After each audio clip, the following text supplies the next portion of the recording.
Hi, it's Dwyer, gamblersadvisory.com.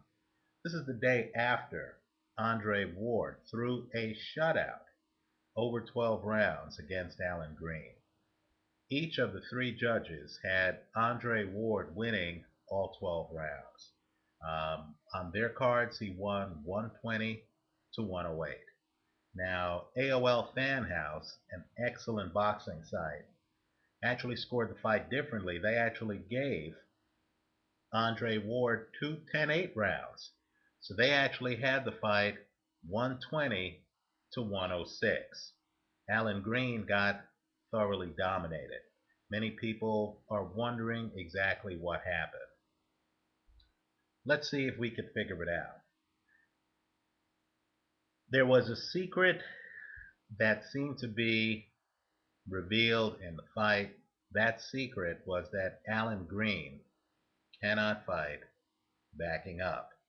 I know Allan Green is a fan of boxing history. His favorite fighter in history is Sugar Ray Robinson. I would advise Allan Green to take a look at the Sugar Ray Robinson-Gene Fullmer fight. When Andre Ward came inside and literally put his head on Green's chest and fought him like Ricky Hatton usually fights, like Bernard Hopkins fought Winky Wright, like Joe Frazier fought Ali, like John Ruiz fought everyone. Allan Green didn't know what to do.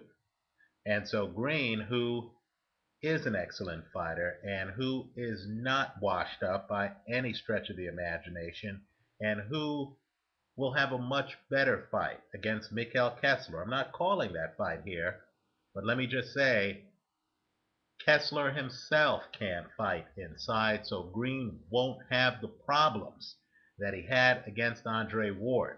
But against Andre Ward, Allan Green didn't know what to do. He didn't know where he was. He couldn't get himself off the ropes. I believe when Andre Ward realized that Allan Green had no answers, and that if Ward came so close that Green couldn't throw his left hook, which Green can only throw from distance, Allan Green simply was rendered ineffective. Now, let's just talk about some boxers we all know and how they handled a similar situation, right? If you recall the Ricky Hatton Floyd Mayweather fight, and Floyd, as highly as he's regarded, he's actually even better than that. In that Floyd Mayweather Ricky Hatton fight, Ricky Hatton actually gets inside. The fight that Andre Ward fight is Ricky Hatton's main mode of fighting. Ricky Hatton actually starts to get inside. Now Floyd is methodically beating him. What Hatton was shocked to learn was that Floyd actually can fight inside. It's a language, right? Andre Ward speaks several different languages in the ring.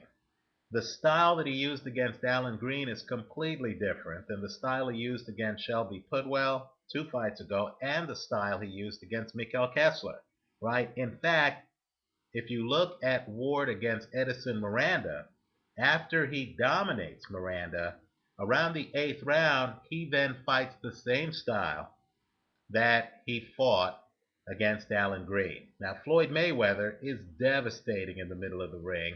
That's his meat and potatoes.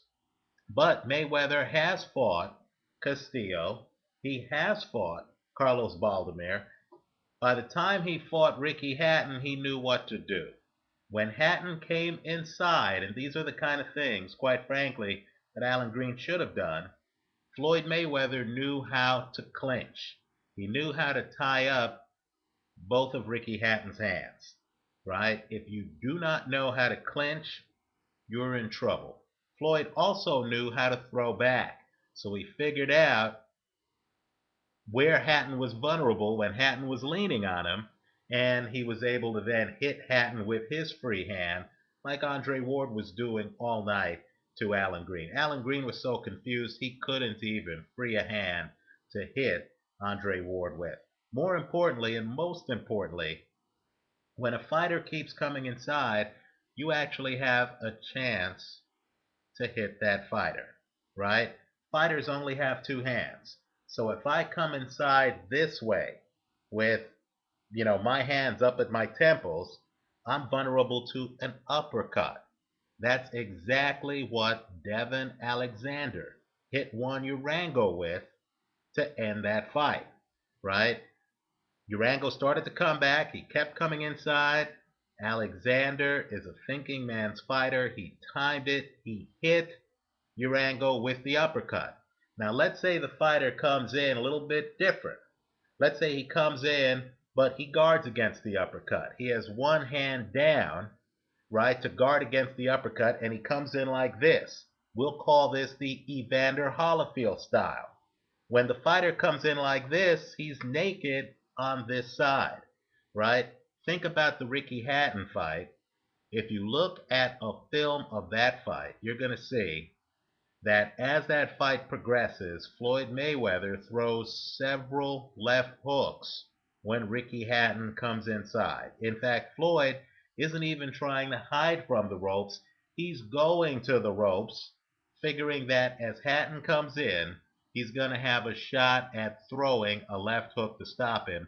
And just like we saw in the Devin Alexander Juan Urango fight, just as we saw in Floyd's fight against Ricky Hatton, when a fighter is coming forward and walks into a punch, the force is tremendous. It's enough to knock guys out, right? Let's think about another fight. Ali Frazier. The first fight, that's the stuff of legends. The truth, though, is that Frazier dominated that fight. He won that first fight by a wide margin. Now, the second fight in Madison Square Garden, Ali came up with a gimmick. When Frazier got inside on him, Ali literally, and it's an illegal move by the way, shouldn't have been allowed. Ali put his hand on the back of Frazier's neck and he pulled Frazier down. The idea was he was not going to allow Frazier inside to wreck his body. He was going to literally lean on Frazier, the back of his neck, and deplete him, right? In the third fight, after Ali wins the second fight, and the second fight is the only fight that Ali wins comfortably, in the third fight, they have Carlos Padilla as the referee.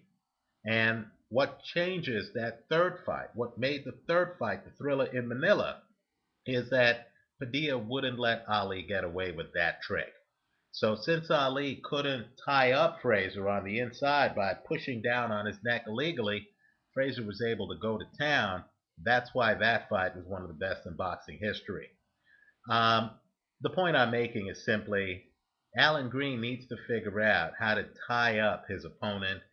I don't think in a few months he's going to learn how to fight backing up. That just takes too much commitment to balance. You really have to be a fighter who knows where his feet are at all times. In fact, let me leave you with one more fight. John Ruiz against David Haye. John Ruiz, first round, tries to get inside on David Haye.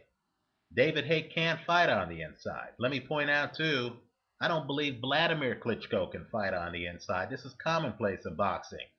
David Haye pivots off the ropes. Haye is blessed with great balance. Great balance. Haye pivots off the ropes.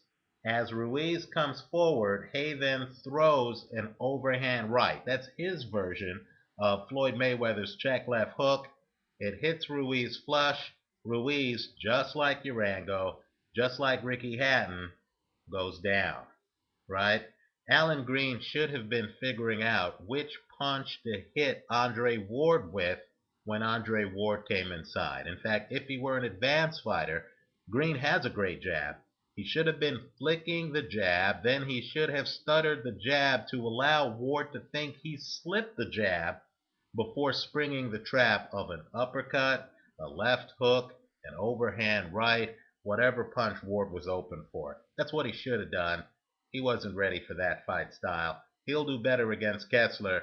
He lost all 12 rounds in this one. Let me know your thoughts. Leave them for me here on YouTube and at gamblersadvisory.com.